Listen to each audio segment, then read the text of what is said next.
Programa Atividade chegando para mais uma edição. Minha gente, evidenciando sempre, diariamente aqui, a nossa história, né? De mais 3 décadas, 33 anos do Programa Atividade. Então, para nós é uma honra, uma satisfação ter a sintonia dos senhores, né? E a chancela dos nossos anunciantes, evidentemente, num período tão longo, né? De mais de 3 décadas. Eu diria que dos programas independentes que nós temos hoje no Estado, em TV, eu acredito que esse aqui seja o mais longevo. Então, muito obrigado, porque tudo isso acontece com o nível dos comentaristas do programa, né? A confiança do telespectador, né? Os temas que abordamos aqui e também a confiança absolutamente, né? Dos nossos investidores em mídias. É indispensável na atividade jornalística, né? A sustentação que é feita, né? O nosso combustível, como eu digo aqui também sempre, é a mídia, né? Então, as agências de publicidade, etc. e tal, empresas, etc. Muito obrigado. Vamos adiante, passando pelo esporte e pelo futebol. Temos aqui hoje Gêmeo Eduardo Machado, Luiz Fernando Zarco, Eduardo Dornetti. Vamos começar com o futebol, que é uma tradição do programa. Tivemos ontem pela Sul-Americana, Grêmio e Palestino, os chilenos. Vieram aqui, estavam lá na rabada da chave do Grêmio, que deve o Grêmio agora ganhando a próxima na Arena, ele vai para a próxima etapa tranquilo, né? Com as suas próprias forças, como se diz. Mas os chilenos é um timezinho meio danadinho, mas o Grêmio perdeu muitos gols. Apesar de ser uma equipe muito ruim, ganha muito bem o dinheiro, os valores dos seus contra-cheques, dos atletas, muito, muito bem remunerados. A gente ganhando lá na casa de 2 milhões, 1 milhão e 800. O treinador português, esse veio lá de Portugal, tomar um dinheiro do Grêmio aqui, não sabe nada esse cara aí. Ele não acerta o time, é assim, é assado, é 3 zagueiros, é assim, não tem um esquema definido, tá compreendendo? E isso não me agrada. Eu não sou um absoluto entendido de futebol, muito longe disso, mas a gente que assiste com frequência, especialmente o Clube do Coração, é um vexame que o Grêmio tem dado por aí, é vexame. Contra equipes péssimas, da pior qualidade, o Grêmio empata, perde, inclusive em casa, na Arena, na majestosa Arena. Luiz Fernando Zarco. Bom, eu tenho uma tese que a Sul-Americana para o Grêmio pode ser um empecilho. Não é opinião de torcedor, não. É que eu entendo que o Grêmio, o Inter, eles não têm plantel para jogar 3 competições. E o Grêmio joga Brasileiro, Sul-Americana e Copa do Brasil. Para tudo agora? Para todos, né? Para todos. Se o Grêmio tivesse numa situação tranquila, acomodada no Campeonato Brasileiro, eu até diria, foca na Sul-Americana, que é uma competição rentável, uma competição que financeiramente é boa. Zona de rebaixamento, zona de rebaixamento. Premiação é boa, tu pode ganhar, tu pode chegar na Libertadores, enfim, é um atalho. Mas, entre nós, o Grêmio de hoje, nós estamos falando final de maio, o Grêmio de hoje não tem time para ser campeão da Sul-Americana. Mas, como para e volta em agosto, muita coisa pode acontecer.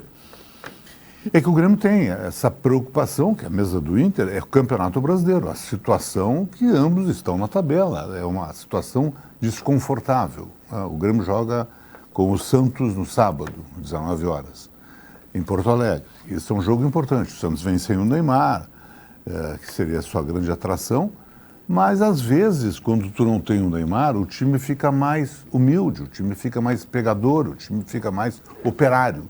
E às vezes ganhar do time operário é mais difícil do que ganhar do time que acha que tem estrelas, né?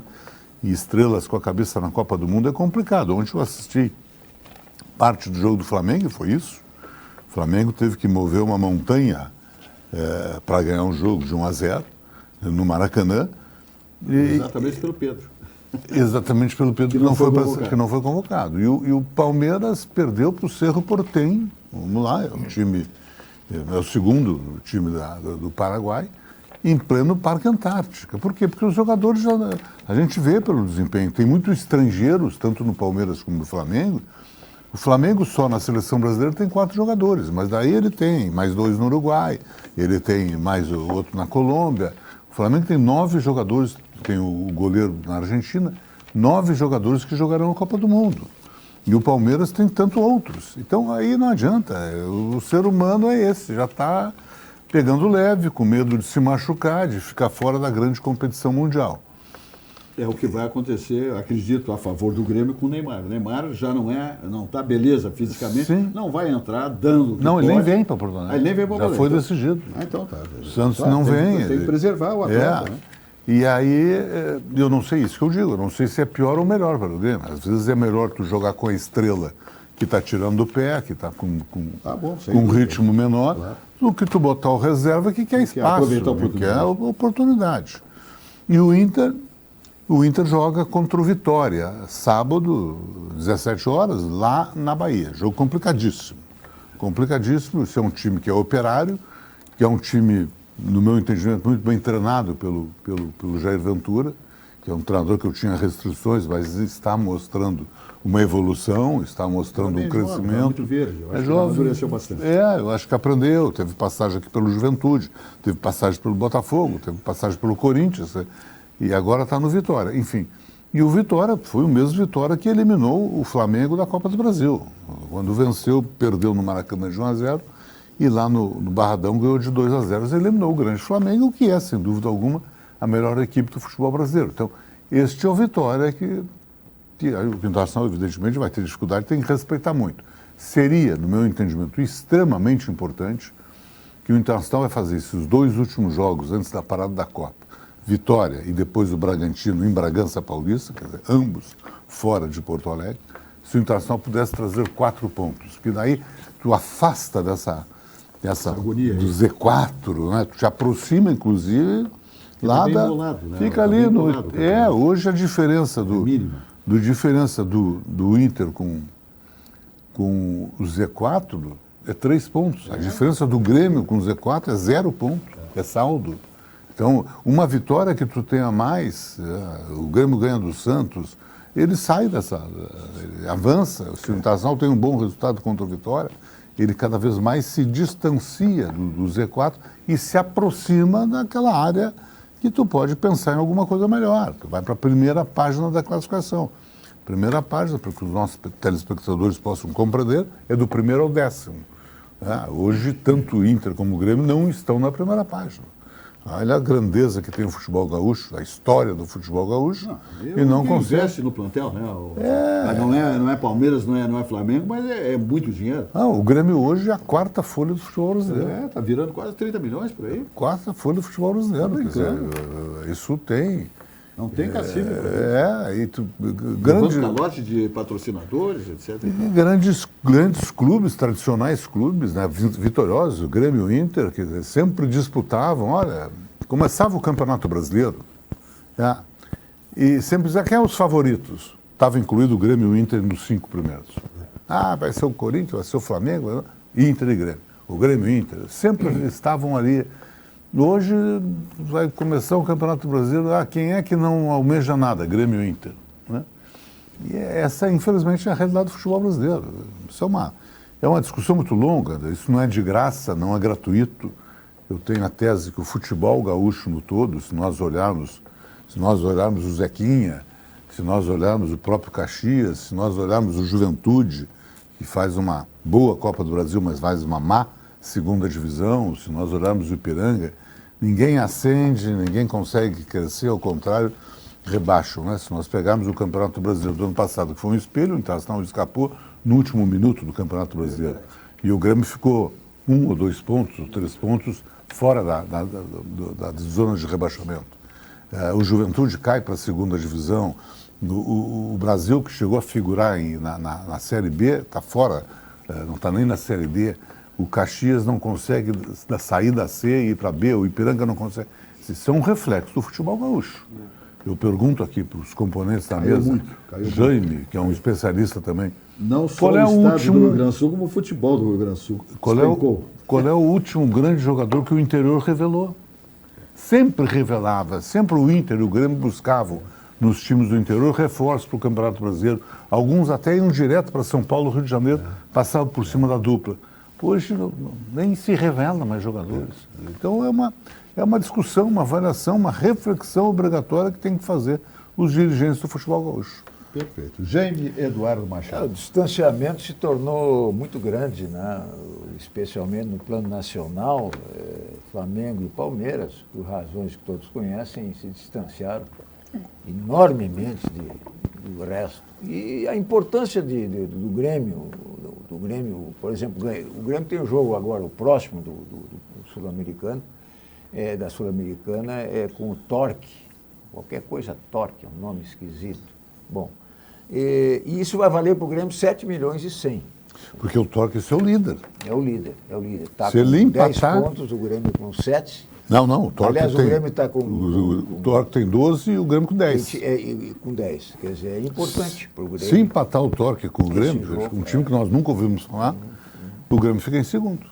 Fica em segundo. É importante, por demais um clube importante, sem nenhuma expressão. o resultado desse jogo. Mas o que me chamou a atenção, pessoal, negativamente, foi aquele circo que foi armado para a apresentação dos nomes dos selecionáveis, né? Ali nunca foi visto. Eu acho que talvez só em 50, aqueles que na época já tinham contato com o futebol, eu sou antigo nessa área aí, houve coisas semelhantes. E me chamou a atenção especialmente a questão do Neymar. Quando falaram no nome do Neymar, foi uma explosão de alegria. Ele tinha uma claque lá. Certamente que aquela claque foi montada pelo pai dele, que é o maior empresário em atuação hoje no Brasil de futebol. E quando deram o nome do Neymar, foi aquela loucura.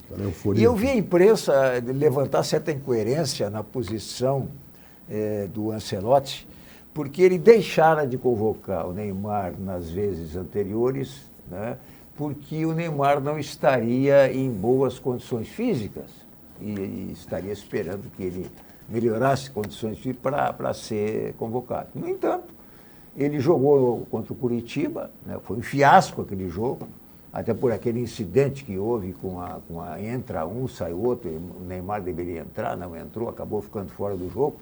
Curitiba, o Santos agora, inclusive, quer anular aquele jogo por causa de erro de direito, coisa que não vai acontecer, evidentemente.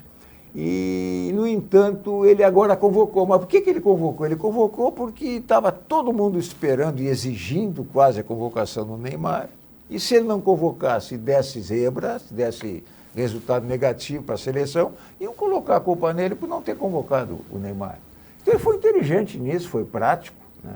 Acho que ele agiu corretamente. Mas, de qualquer forma, como disse o Luiz Fernando, eu faço coro a ele, a situação da dupla Grenal aqui, infelizmente, é uma situação de lutar pela uma Sul-Americana e não mais do que isso. Acho que não há condições de esperar muito mais. Agora, vamos aguardar, né? Quer dizer, vamos ter agora esse período aí que pode ser que as coisas melhorem, especificamente no jogo com o Palestina, eu estive lá ontem assistindo. Eu acho que o Grêmio foi o Grêmio de sempre, né? Fez um gol há 3 minutos, um peixinho bonito do dinamarquês, o Brad White, que agora tem um negócio bacana lá no supermercado, lá no shopping, não sei se vocês já foram lá. Aí já tem merchan. Merchan, mas eu já estive lá, já paguei, sem nenhum problema. Aqui. Eu não vou dar o nome. Ah, já tem? Não tem aqui, eu digo, o senhor está fazendo a merchan. partir de agora vai ter para ele. Não, faço questão de... É do Grêmio, che. Aquilo ali é um local de gremistas. Sim, mas eu não ganhei nenhum refri lá, nada. Mas repetindo. Isso aí evidencia que primeiro que ele tem capacidade para abrir um negócio lucrativo. Bom, ele tem em Paris, ele tem vários. Em Paris, tem em Berlim. Ele é milionário. E ele ontem mereceu, talvez. Quem comanda os negócios são a esposa dele, que é uma jornalista. Talvez o nosso treinador, o Luiz Castro, tenha estado lá. Treinador? Quem treinador? O Luiz Castro. Nunca foi. Bom, aí já vai abrir outra polêmica, né? Por quê? Porque esse é um problema político, administrativo do Grêmio que preocupa a todos, né? Por quê? Porque ele, quando trabalhou no Botafogo, fugiu, né, em 2023, ele tinha um timaço na mão. É lógico. Foi bem por tinha isso. Um investidor milionário. Estou dando razão para ti. E agora no Grêmio ele não pode fazer muito com o grupo que tem. Evidentemente que não. Mas com a folha que ele tem, né? Não pode perder para Timeco. Não, por favor, o Grêmio é muito grande. É muito grande para o seu Luiz Castro entregar partidos e empatar partidos com gente que ninguém ouviu falar. Pois é, eu podia contar com o Zé, com essa eloquência, apontando as questões do Grêmio dentro do Conselho, mas ele abandonou a gente. Ele Largou não quer mais o Conselho. saber. Ele não quer mais saber. Não, chega. Aquele ali seria o foro adequado para levantar essas questões aí. Eu tenho que manter certa fidelidade ao Grêmio, né? Porque, como eu sou membro do Conselho... A fidelidade é o clube do meu coração agora. E o não sou cego. E o local para mim debater essas questões é dentro do Conselho. Mas eu acho que a tua opinião está correta. Ele não mostrou até agora por duas razões. E outra Primeiro, coisa, porque ele não definiu, só um pouquinho, ele não definiu qual é o grupo com que ele vai contar, porque ele muda a escalação a cada jogo. Esse é o erro E dele. muito menos ainda qualquer sistema de jogo que seja aparente. A cada jogo ele muda, ele não mostra que haja um sistema que ele prefira. Não muda, ele muda a cada jogo. Nenhum. Não tem plano tático. Né? E outra coisa, o conterrâneo dele, Cristiano Ronaldo, arquimilionário também, grande atleta, fim de carreira, faz assim para ele, ó, vem aqui que tem mais tantos euros, ele pega o primeiro avião, Luiz Castro. Sabe que ele foi mal lá, ele ficou 6 meses. Foi mal mandado embora. Foi 6 meses. Nem o Cristiano Ronaldo segurou. Depois ele foi para um outro AL daqueles, que eu não sei exatamente qual é o AL, tem o Aulinho, o Alau. Esse vai para o AL. E ele foi mal. Ele estava um ano praticamente desempregado. É. Um ano desempregado. É. De modo que eu acho isso aí complicado. Ainda falando sobre o Ancelotti, se é que eu posso falar mais um pouquinho, o Ancelotti, ele tem, caso ele tenha que ser demitido, ou ele, cláusulas. A CBF vai pagar ele 400 milhões. Esse é o valor. Essa é uma coisa que não. Eu lembro, 400 milhões, até 2030. Agora, isso que eu não entendi. O contrato dele é Por que renova o contrato sem ter o resultado? Até 2030. Se ganha a Copa do Mundo, Você tem... lembra Mas só desculpe, por favor. Isso aqui é o Brasil, mas gente. A ingenuidade aqui não vai participar dessa bancada. Por favor. É muito dinheiro. Não tem nenhuma explicação essa caixa preta chamada CBF.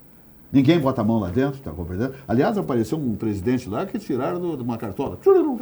O pai dele é isso, aquilo, vem cá, meu filho, bota aqui, senta aqui. Ele é presidente da grande federação amazonense que tem o melhor campeonato do Brasil. Mas é amigo lá do pessoal do Supremo. O pai dele era presidente. O pai dele era presidente da Federação de Rondônia há 40 anos. É Rondônia, não nem Amazonas, é Rondônia. 40 anos até hoje. Veja bem. Deve ter 4 times profissionais em toda a Rondônia. Eu falei na questão do contrato dele e eu lembro. Você lembra, o Luiz Fernando? O Zé não é mais jovenzinho, não vai lembrar. Do Pedro da Silva Pereira, sim, que foi diretor. O homem do charuto. O homem do charuto. O Pedro dizia o seguinte: eu não faço. Tinha uma tinta naquela juba. Na época que não havia contrato. Eu lidava muito com o Pedro da Silva Pereira, tá compreendendo? A gente botava, eu e mais uns amigos conselheiros, que a gente saía para jantar, uma coisa ou outra, botava aqui uma coisa, porque aquilo descia um caldo, cara. Era uma a tinta vinha era toda. Uma anilina terrível. A bola mudava de cor. Mas o Pedro, ele era bom dirigente. Ele era um baita. O outro que andava muito bem era o Ari Delgado. Isso aí é maledicência. Ele era um bom. Não, mas eu não disse que era mal. Não, mas está fazendo. Não. Agora, eu falei da tintura. Por agora, favor. Vê o seguinte. Eu falei da tintura. Eu não disse que ele era mau dirigente. Desculpa. Aliás, ele era muito. Não, mas eu estou me referindo à tintura. A crítica foi capilar. A crítica é capilar. Vê como caiu. Que veneno, hein? Vê como caiu a qualidade dos dirigentes. Eu não consegui justificar ainda o fato de ter trazido Hermínio a pai Bittencourt e tantos outros. Quer dizer o seguinte, quando... Rude Armin Petri. Naquela época, a época do Foguinho, geralmente não se fazia contrato com o treinador. Quer dizer, o treinador é que tinha interesse em treinar o Grêmio e ia treinando e tal. E dizia o Pedro o seguinte: eu não posso fazer contrato com o treinador, porque se eu fizer contrato, de repente ele desce lá do vestiário depois de uma goleada, a torcida não quer mais ele, está rescindido o contrato. Então, o contrato hoje em dia ele é mantido, independentemente da posição da torcida. Agora, se a seleção brasileira for mal, né, vamos dizer que vá às oitavas, como vai ser um pepino para a CBF, que não vai poder desclassificar, não vai poder manter o contrato dele até 2030, e aí entra os 400 milhões a que eu me referi, que é o que ela vai ter que pagar. Mas como é que é o contrato? Mal feito. Tem que pagar todo o contrato? 400 milhões. A rescisão é todo o contrato? Hoje ele ganha 5. Até 2030. Hoje ele ganha 5 milhões por mês. Mais a comissão. O filho que é analista de desempenho, isso vai para 10. Não é só comissão, Fisicultor, a moradia dele no Rio de Janeiro, porque o carro casa, comida e roupa particular, lavada. viagens à Europa à medida que ele Passear, pretender ver ir a lá, família. voltar para a família e tal. Um negócio Tudo na junto baba. incluído, Né? tá? Por Esse isso é o que eu digo- Brasil, você é uma mãe brasileira, Ele legião tem, que brasileira. ele tem que mostrar resultados, se não mostrar, a CBF vai ser obrigada a rescindir o contrato dele, porque se ele for mal nessa Copa, não tem por que esperar até Não. 2030. E aí que entra os 400 milhões, quer dizer, isso é rasgar dinheiro. Como eu disse que aquela festa, cara, não tem justificativa aquilo ali, não tem por que fazer uma festa com aquela grandiosidade. Outra coisa, ele que foi fez um feita. charme. É oba-oba. Ele Aquilo fez ali é um charme oba-oba. para aceitar o convite. Hein? Olha, ele foi convidado para ser treinador da Muito seleção tempo, brasileira. Muito tempo ele custou. E ninguém está mais acredita. ganhando também como garoto propaganda, né? Você está Sim, fazendo uma exatamente, cerveja. Exatamente. Fez Não, um charme, especialmente quando o anterior, aquele foi julgado lá 37. pelo Tribunal Muito do bem. Rio de Janeiro. Te lembra do que houve com o antecedente dele? Quem contratou foi o anterior. Voltando ao doutor Pedro, foi um grande dirigente, um grande amigo, um extraordinário, um homem de uma visão, de uma inteligência, e um gremista de todos os costados. E um grande amigo, sobretudo. Um diplomata, esse doutor Pedro. Foi incrível. Só deixou saudades, saudades, saudades. Não tinha inimigos, não tinha nada, não tinha adversários políticos dentro do clube, não tinha nada. Era trânsito livre. São dirigentes que realmente, né, desaparecem com essa capacidade, com essa visão e com essa relação, né, com o conselho deliberativo, com o sócio, com a torcida. Isso é difícil hoje. É Não, difícil. mudou muito. Mudou muito. Tu pega assim, me permite o Internacional e o Grêmio, tu lista assim meia dúzia de grandes dirigentes, vencedores e não. Os ganhadores e alguns são, mas grandes dirigentes, pessoas públicas, pessoas... Ué, olha o Inter. Tércio, o Heraldo, o Balvê, o Asmus, o Záquia, Arthur da Záquia, Legrade. o José Alexandre, meu pai. Não, esse aí é top de linha. O Efraim Pedro Cabral, o Arthur da Legrade, então assim, e o Gilberto Medeiros, tô citando, Marcelo Feijó. Exatamente. Marcelo Feijó, uma figura querida, ele vai para o Grêmio, a quantidade de grandes Aldo Dias dirigentes. Rosa foi presidente também? Não, Não foi. o Aldo não mas foi. participou muito. O Aldo foi um Ele grande era jogador vice de brasileiro, foi futebol. técnico, Ele era o chefe dos mandarins. o chefe dos mandarinhos. exatamente. Especialmente naquela época do Beira-Rio, né, quando o Beira-Rio foi construído, os Rui dirigentes Tedesco. da época, os antecedentes, aquele trabalho todo que foi feito, quer dizer, eram dirigentes que, sobretudo, eram respeitados. E eram abnegáveis. Se faziam Outro respeitar. circo, né? Outro circo. Eduardo Ornaz.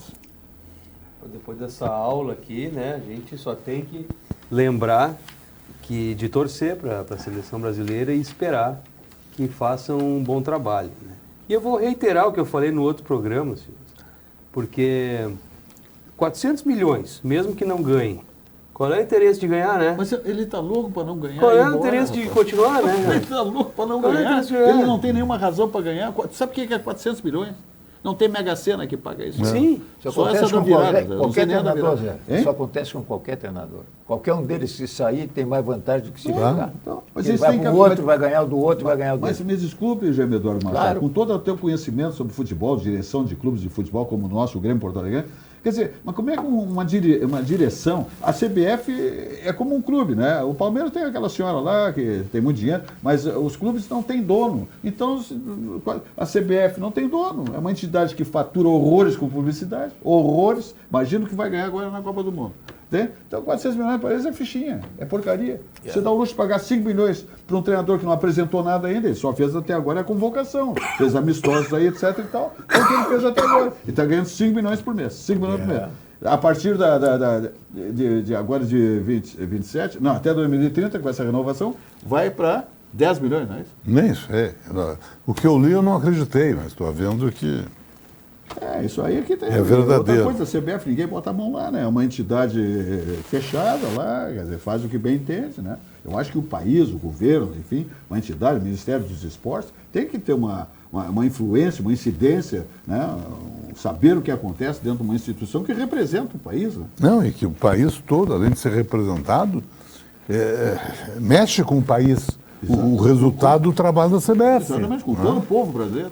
Todo tenha mundo, dúvida. É onde existe uma unanimidade. É na hora da seleção, ninguém tem clube, todo mundo está todo mundo é mesmo. Então, se 400 milhões vão fazer o treinador não ter vontade de ter êxito, porque tanto faz. Se é uma caixa preta a CBF, se nós não temos mais confiança no trabalho, na lógica, nos resta superstição. E a superstição cai em cima, vou reiterar, o Emael, o democrata cristão, que não concorreu somente em 2 eleições, 1994 e 2002. E o Brasil em 94 foi tetracampeão, 2002 foi pentacampeão e faleceu a senhora dele, agora não vai concorrer de novo. Então a superstição joga a favor da seleção brasileira. É o que nos resta. Posso resumir isso aí? Dos 4 últimos presidentes da CBF, 3 foram presos e 1 foi condenado num processo em que houve fraude para a eleição e que resultou nesse aí, que é o último deles. Muito Esse bem. é o resumo. Dito isso, vamos aos comerciais. Vamos falar do Banrisul. Esse banco é maravilhoso também, né? Porque esse lance aí, Fernando Lemos, grande presidente do Banrisul, que é o Banriway, né? Para essa garotada saber a importância do dinheiro, como lidar com o dinheiro, de onde vem o dinheiro, quanto custa o dinheiro, né? Onde se aplica o dinheiro. Isso é um negócio fantástico. Essa mensagem do Banrisul, esse lance, esse saque do Banrisul. Eu cumprimento o Fernando Lemos, toda a diretoria do Banrisul, seus colaboradores, porque realmente o Banrisul apresenta assim, produtos incríveis. Olha aqui, ó. Banrisul apresenta o Banriway, a conta digital que marca o início da vida financeira de crianças e adolescentes. Sem tarifa mensal, Banriway oferece Pix, Banricompras, rendimento automático e recarga de celular, tudo integrado ao dia a dia. Cada funcionalidade foi pensada para ensinar na prática o valor do dinheiro e incentivar escolhas mais conscientes desde cedo. Enquanto os filhos ganham autonomia e aprendem a lidar com o próprio dinheiro, os pais acompanham cada movimentação, definem limites e recebem notificações pelo aplicativo Banrisul, tudo de forma simples e segura. Assim, a família participa de perto da construção de hábitos financeiros mais responsáveis, estimulando o diálogo sobre planejamento, organização e consumo consciente. Que espetáculo! Dá uma olhada na mensagem do Banrisul. Meu filho, manda mensagem quando acabar a prova pra eu te buscar, tá? Pior é que eu tô com pouca bateria e não trouxe o carregador. Ah, meu, tem que te ligar. Vive esquecendo as coisas. Opa, tudo bem. Ué, meu cartão? Passa no meu. Vive esquecendo as coisas. Banriway é a primeira conta do seu filho, para ele aprender a cuidar do dinheiro com o seu acompanhamento. Banriway, a vida financeira do seu filho começa aqui. Muito bem, vamos adiante falando de Grupo Zafra. Grupo Zafra, que eu digo diariamente aqui, está se encaminhando para o centenário, né? Fez 90 no ano passado, 91 esse ano, e vai a passos largos, né? Pela seu comprometimento com a sua clientela, sua competência como supermercados, né? Um grupo extremamente pés no chão, que envaidece todos nós gaúchos, né? O Grupo Zafra está lá em São Paulo encantando os paulistas, né? É uma coisa fantástica, né? Então, o Grupo Zafra, né? Onde economizar é comprar bem, olha aí. Todo mundo tem um jeito de fazer churrasco. Tem quem salga antes e quem salga depois. Faz no espeto ou na grelha, com aperitivos ou direto ao ponto. E tem o Nestor. Aí, vizinho! Dia bonito pro churrasco, né? Chega aí, Nestor. Aí sim! Esse cheiro tá bom, hein? Seja qual for o seu jeito, tem sempre um Zafari pra você. Salzinho aqui, ó. Salzinho. Pronto, vai sim. Zafari, economizar é comprar bem. Dessa vez tá bem do meu jeito. Sucos Petri, também há 33 anos aqui. Sucos Petri é o primeiro anunciante desse programa Atividade, há 33 anos. O primeiro está até hoje conosco. É uma honra também a confiança da direção da empresa de Sucos Petri. Olha aqui, sua sede pede saúde, pede melhor, Sucos Petri. Uva, laranja, água de coco 100% natural, tudo é sem adição de açúcar, sem conservantes, tudo é 100% saúde. É a bebida do ano inteiro, é o mais vendido, portanto, o mais consumido. É água de coco, hidratando seu organismo, especialmente na hora da atividade física, do pique no lugar, né? Indispensável. Qual é o médico que não indica? Tem que fazer exercícios, no mínimo 3 vezes por semana, lá 50 minutos, 1 hora. E aí, hidratando o organismo como a água de coco Petri, 100% natural. Tudo é sem adição de açúcares e sem conservantes, absolutamente natural. Sua sede pede saúde, pede Sucos Petri, a bebida do ano inteiro. Tá bom? Então tá. Olha aqui, minha gente, saúde também passa por vários alimentos, evidentemente, de qualidade. Eu falo de Sítio Gigante. Aí o Sítio Gigante, que produz ovos orgânicos, é um negócio fantástico, né? É um sistema que prioriza o bem-estar animal. Essa é uma empresa comandada pelo empresário Eduardo Tartarotti Gigante. Ele é perfeccionista, né? Então, um sistema que prioriza o bem-estar animal, galinhas criadas soltas, com acesso à pastagem, alimentação com insumos orgânicos e não transgênicos, galinhas não recebem antibióticos, garantindo a pureza dos ovos. Então, olha aqui, minha gente, na hora também de uma grande alimentação, ovos saborosos, deliciosos, tem o jumbo, né? Tem os grandes, o jumbo, né? É tudo coisa boa, sabor inigualável.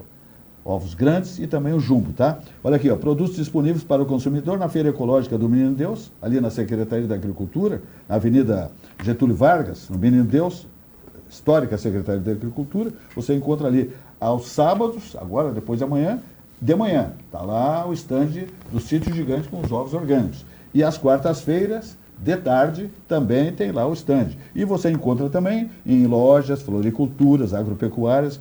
E também você pode encontrar também pelo 998365337. 998365337. Tá bom? Então, te liga que é bom demais, para não dizer que é ótimo, saboroso, espetacularmente bons e saudáveis os ovos do Sítio Gigante. Vamos adiante, dizendo que a TAP está aí, aumentando a frequência, talvez fim de junho, dizendo que os encantos e a gastronomia das terras portuguesas estão exatamente da TAP Transportes Aéreos Portugueses. Aeronaves de ultíssima geração, decolando de Porto Alegre ao aeroporto Salgado Filho.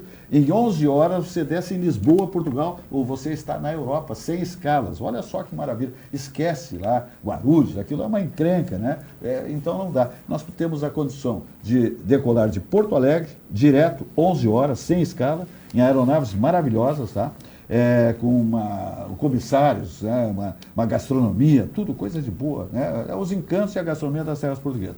Tarifas civilizadas e aquele atendimento luso a bordo, de qualidade, que só a TAP Linhas Aéreas possui.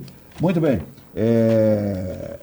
Jaime Eduardo Machado, eu pergunto para ti, para o Eduardo Dornelles e para o Luiz Fernando Zacher, como é que, para não passar batido, porque o nosso tempo hoje foi bastante no esporte, que é muito válido, né? Porque com pessoas tão competentes para falar de futebol, como os amigos da bancada, eu quero saber, vocês acham que o Vorcário vai fazer delação premiada? Ela vai ser uma delação premiada, já está sendo determinada quem tu entrega, quem tu não entrega, por aqui, por ali, e se tu fizer assim, assim, assado, tu vai pegar 2 anos e aí vai para casa, fica... O que vocês me dizem?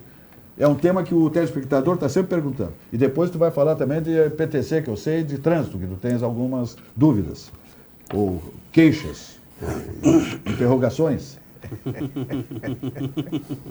Está me enfeitando. Mas não sou o Jaime. Boa É que parte. não tem. Então vamos lá, então. O relógio está...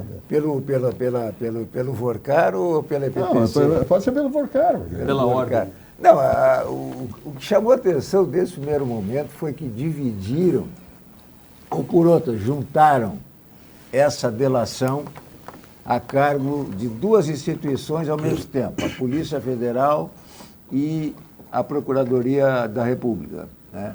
Porque normalmente a delação é feita junto à polícia e posteriormente ela é homologada no Supremo ou é feita pela Procuradoria e depois é homologada. Dessa vez resolveram fazer uma coisa conjunta, em se sabendo que havia aí 2, não vou dizer comprometimentos, mas 2 notícias que deixavam, em princípio, a gente com a pulga atrás da orelha. Quer dizer, as 3 viagens do superintendente da Polícia Federal com o Lula, né? A Alemanha, a Índia e uma terceira, Alemanha, Índia e Inglaterra, se não me engano, mas ele fez 3 viagens, o superintendente. Por que ele vai convidar o superintendente da Polícia Federal para viajar com ele? Não tem razão nenhuma. O superintendente de Polícia Federal não faz guarda pessoal de presidente e ele não simplesmente levou. Se imagina para conversar com ele E o resultado disso foi que essa delação feita na Polícia Federal não foi considerada suficiente. Ou seja, ela foi abaixo daquilo que se esperava que pudesse ser, porque já se sabia de coisas da gravação que não apareceram na delação.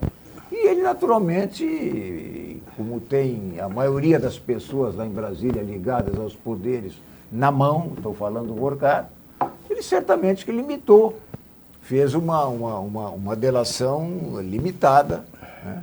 E culminando com o mais grave de tudo, que foi esse pedido, essa transferência na Polícia Federal do inquérito para a mão de outro. Né? Houve uma troca. Misteriosamente. Houve uma troca. Assim, não sei, e a justificativa não colou. Uma troca estranha. E né? qual foi? Porque aí já estou falando no caso do Lulinha, né? Quer dizer, essa desconfiança em relação à Polícia Federal, ela procede. Mas a amiguinha do E Lula vai agora, fez e vai depoimento. agora para a Procuradoria da República, onde se sabe que a notícia surgida aquela famosa charutada de 2025, né, envolvia também o uísque, fez um sinal para mim, o uísque Macallan, como é o nome daquele uísque? Macallan, né? E eu nem conhecia aquele uísque. Aliás, eu conheço muito pouco uísque. Luiz Fernando é que pode nos dar uma orientação aqui com relação a isso. Eu não conheço. Só bebo suco Petri? Só bebo também. Não, então tá, suco Petri. Tá certo.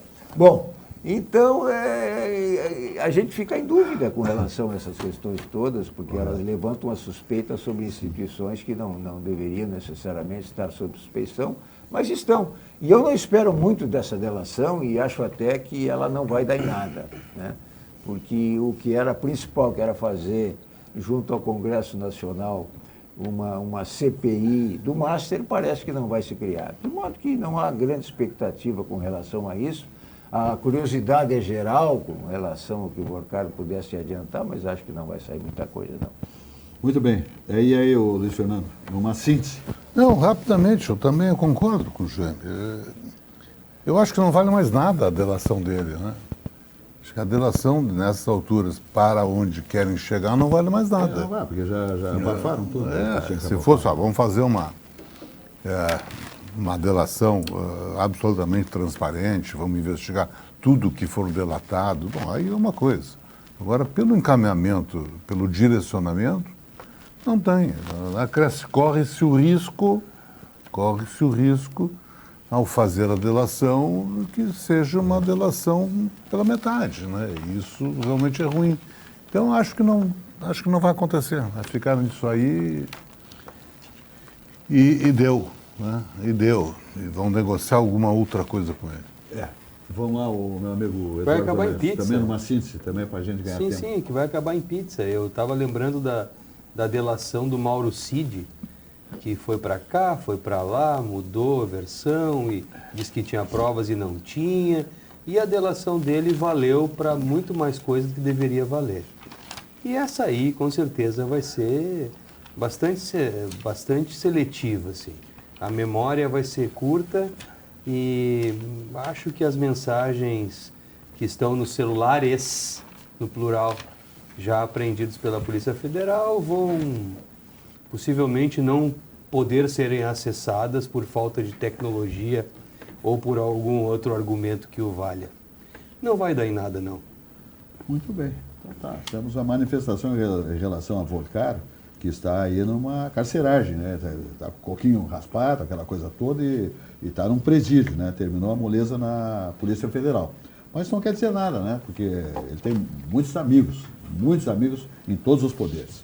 Bom, vamos adiante falando do Di Paolo, tá, minha gente? Aí eu falo do Paulo Jeremia, né? Aliás, tem o vinho Paulo Jeremia também, quem não degustou ainda, que faça isso, tá bom?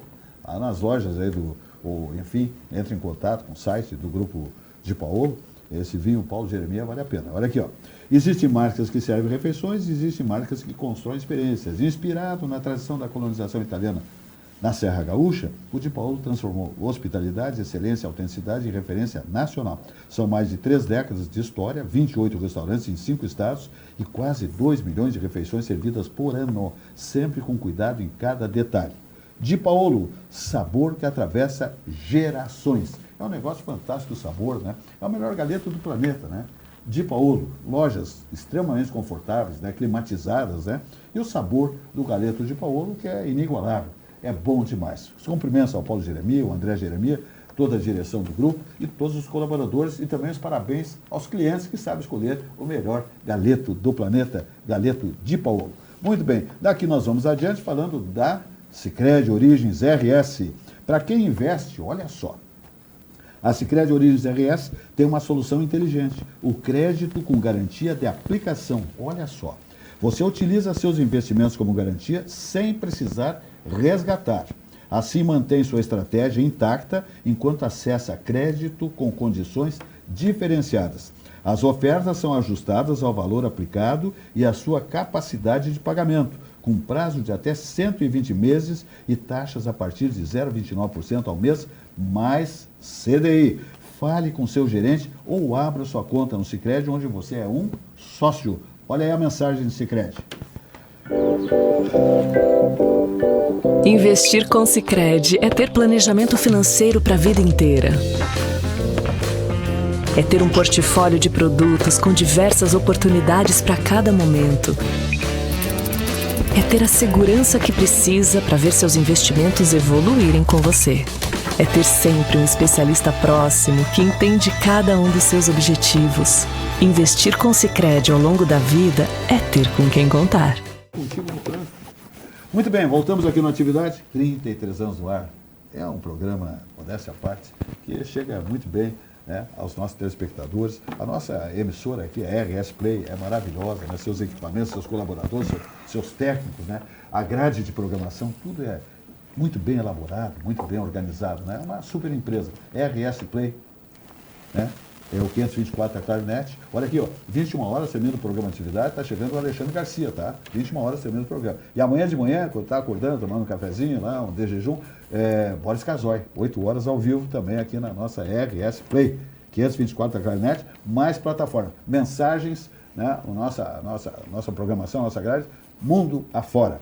Jaime Eduardo Machado, tu tem algumas manifestações em relação ao trânsito Porto Alegre? O que me faz trazer esse assunto aqui foi uma matéria que foi publicada ontem no jornal Zero Hora, um comentário do Josimar Farina, que é um repórter muito conceituado, a respeito das sinaleiras que agora tem uma câmera. Controle de câmeras, né? E fotografando tudo, né? Porque tem aquela questão de passar a noite com o sinal fechado, não sei bem como é que funciona aquilo. Após 11 horas, para não ser assaltado, né? Mas depois de um rigoroso controle também, e, na realidade, porque eu ando muito Uber, né? E um primeiro motorista certa vez me disse que praticamente desapareceu o amarelo. O amarelo não existe mais, pelo menos ali. Consequentemente, a passagem do verde para o vermelho é abrupta, e aí pega o cara no vermelho. Observação que ele fez, não sei se tem procedência, mas isso aí é secundário. O principal é a questão da velocidade, porque essa matéria do Josimar diz que foram multados 720 carros naquela esquina, no último mês. Vicente da Fontoura com Protásio. Vicente da Fontoura com Protásio óbvio. Eu não esclareci bem a esquina, é aquela ali do Protásio com a onde está instalado esse equipamento. Passo sempre ali. Porque aquilo ali tem muito movimento, porque é o pessoal que no fim de tarde vem da Zona Norte para a Zona Sul e usa aquela via ali como principal. Pois bem, desses 720, a esmagadora maioria foram por excesso de velocidade e não por cruzar o sinal vermelho. E nessa mesma matéria, consta que a velocidade ali teria sido reduzida para efeito de detectação do equipamento para 40 km por hora. E eu fiz questão de passar hoje ali, inclusive quando peguei a condução, digo, passa ali na esquina que eu quero ver o que tem ali. Até fotografei, mas ficou meio embaçado, não vem o caso. A velocidade ali é 60. Pois é. Sim, tem uma matéria é 60. E se estão multando a 40, está errado. Com certeza. Está errado. Esse é o teor da notícia, pelo menos o que eu entendi.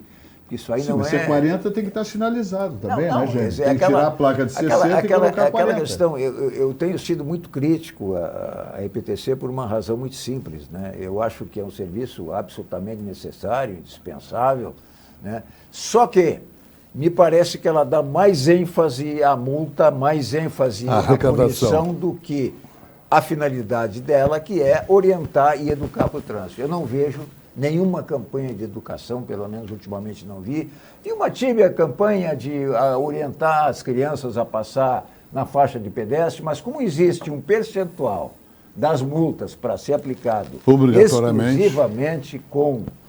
até falei em 25%, depois a doutora Roxane, que é especialista desse assunto, é especialista, advogada, nessa área, ela me corrigiu, não é 25, é 5. Eu parece que li, mas não interessa, tem um percentual que deve ser aplicado.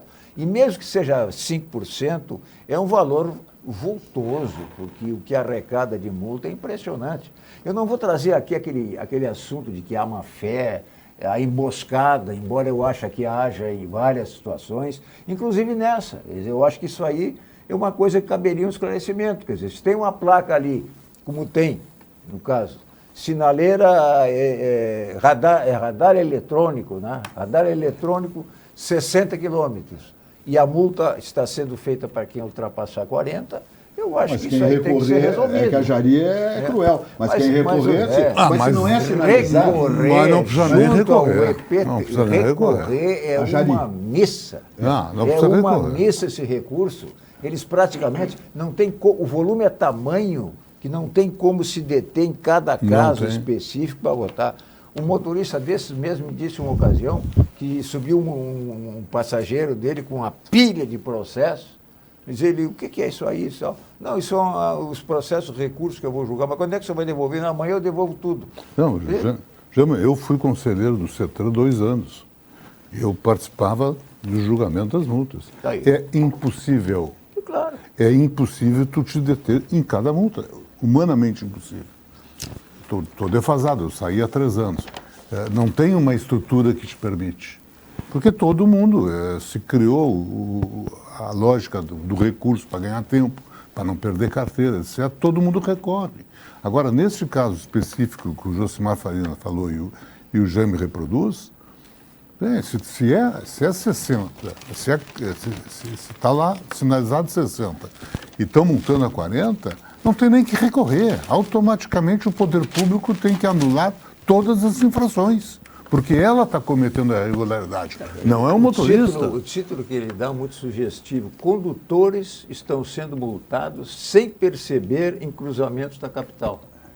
Esses tais de 40 que foram reduzidos vão passar para os outros locais, Manuel Lelis, Baltazar de Oliveira Garcia, com a Dante D'Angelo, Bento Gonçalves com o João de Oliveira. Vamos convidar o presidente Pedro Bicho-Neto, presidente da IPTC, que esteve aqui recentemente na nossa bancada, é meu particular amigo, para que ele venha aqui e explique essas coisas. Eu tenho a impressão, eu não tenho nada contra a IPTC, nem a favor, aqui se faz jornalismo, mas se não está sinalizado, se tem, a Via estava falando de 60, ando anunciando aí que com esse novo equipamento, tipo esse da Vicente com a Protásio, se passar no vermelho vai tomar e tal, mas se é 40 tem que sinalizar. Atenção, 40, achou de 60 para 40. Agora o motorista não vai adivinhar. Tem duas placas de 60 ali, duas placas de 60. E não é só está sinalizado. Tem que ser reeducado, porque o motorista está acostumado. Mas eles deram tempo. Mas eles deram tempo nesse equipamento. Mas reeducado na redução da velocidade. Ah, sim. Tu entende? Porque o cara está acostumado a passar anos ali, a 60 quilômetros, e da noite para o dia o cara botou 40, tu não tem obrigação de saber. Mas tem uma plaquinha desse tamanho que está lá no alto a resposta que vai ser dada? Não, a multa de velocidade foi porque ultrapassaram os 60. E não os 40. Mas aí... Mas tem que ter o documento. Tem foto. Tem foto. Não, isso não é assim. Não tem outra explicação. Não tem outra explicação. Não pode. Não pode. Mas venir em contra factum próprio. O poder público vem o número do aparelho que multou tudo na notificação, na multa. Quando você recebe a multa, diz o equipamento, diz tudo ali. Claro. Quando é que ele foi aferido, não sei o que. O horário, tudo. Acho que até foto teria que ter. Aí não, é a revolução. Porque... Bom, mas para... Eu estou imaginando. Para melhorar esse tema, vamos dar um pulo na Parrilla? Parrilla del Sur, aqui, minha gente. Um pedaço do Uruguai no Rio Grande do Sul, em Porto Alegre. A maior parrilla, autêntica cozinha uruguaia.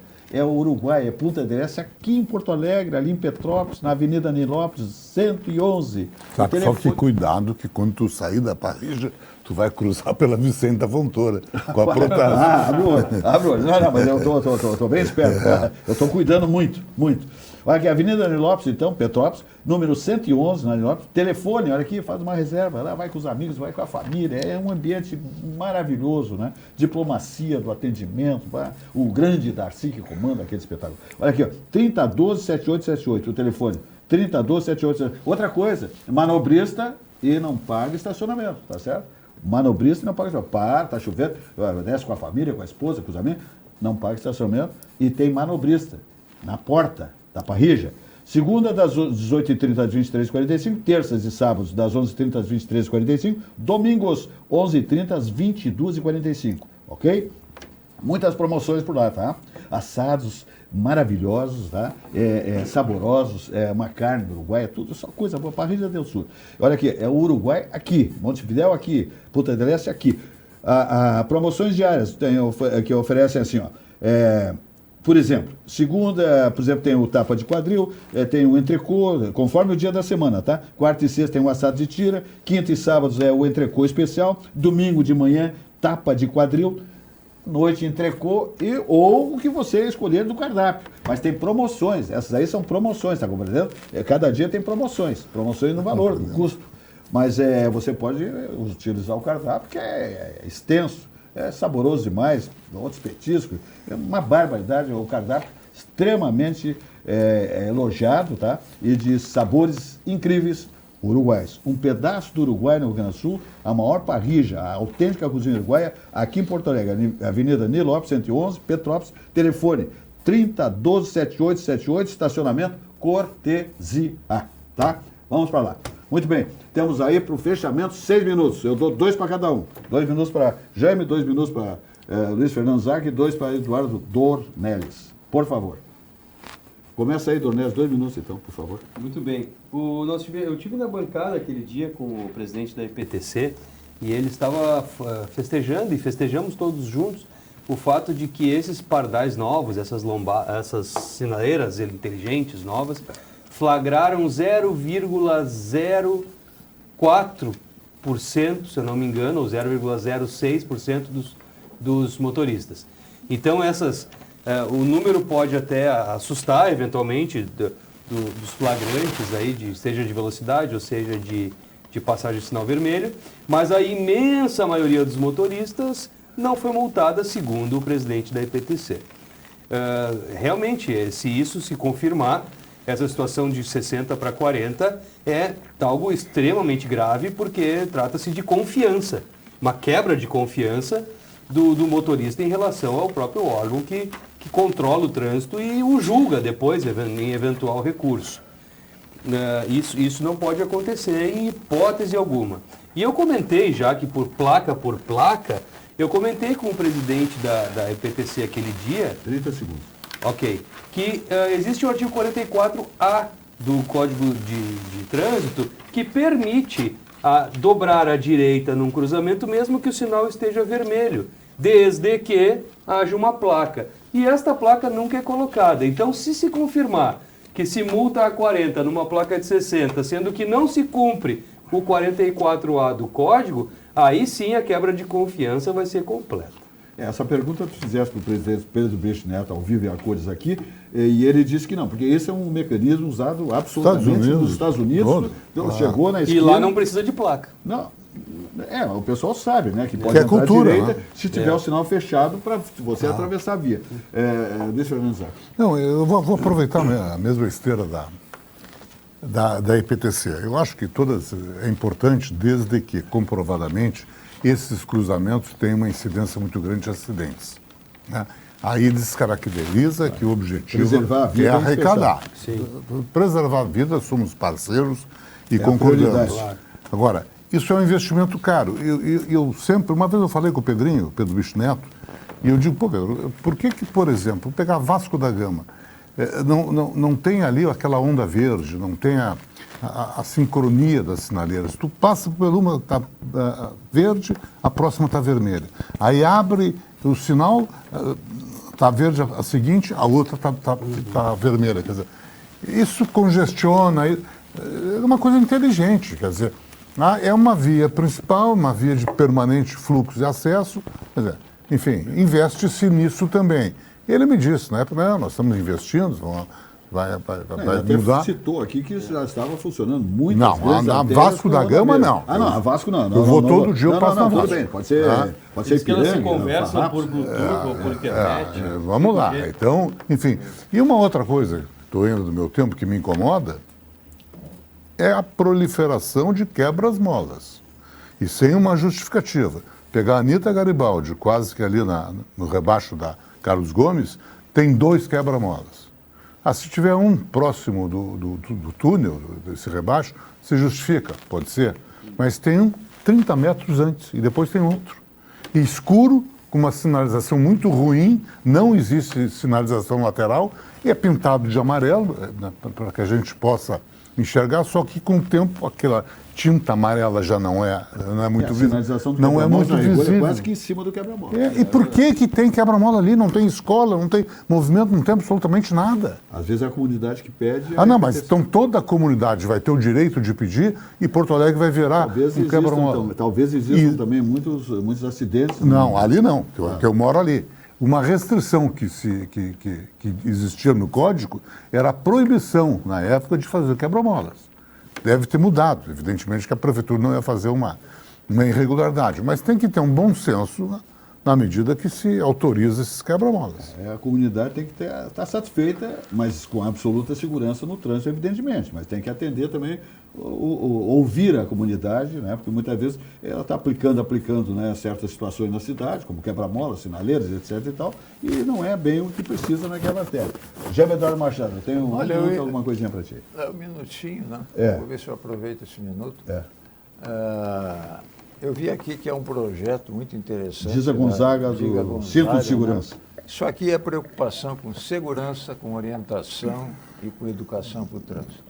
Isso é um exemplo, querida amiga. Isso é um exemplo que a EPTC deveria seguir.